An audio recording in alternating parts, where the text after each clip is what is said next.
menegah ia akan suaminya daripada mengambil, seperti menegah ia akan suaminya daripada menjamah dan menyentuh pada barang tempat daripada badannya. Muka tinggal sekelamin, kan anak-anak tak ada, cucu tak ada. Kita kau klik surah, klik masjid lagu ni ya. Babi ni pun duduk dapur, duduk kecai pun. Kita pergi ikut belakang. Tak apa pun. Oh, kelenyak. Tak apa dengan tua, saning baru dengar orang ngajar klik masjid. Oh, kelenyak. Apa yang saudek. Tok laki nak gurau ya. Pun kata je. Pang balik. Nampak? Dia kata, dia meneguh suami dia jamuh dia.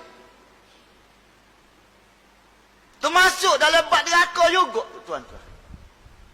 Kalau isteri yang baik, dia tengah duduk goreng pun, tok laki pun kelip, pun jamuh. Mapu api, habis jamuh. Habis jamuh mana? Puas dah, puas, goreng pula.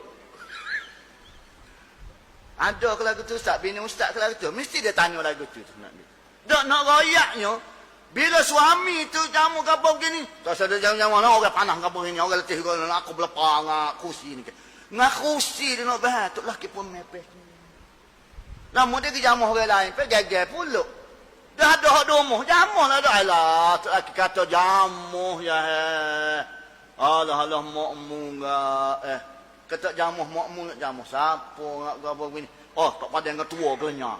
Nak begitu. Oh, Pak Haji dah, ustaz dah mengajar kata riti lah apa begini nak orang kelenyak. Nyak kita. Nak ya. Ada kitab belaka tu kan? Nah. Kalau tak ada kitab kata ustaz kara pula. Tengoklah kitab tu. Tapi jangan klik baca rumah kitab tu.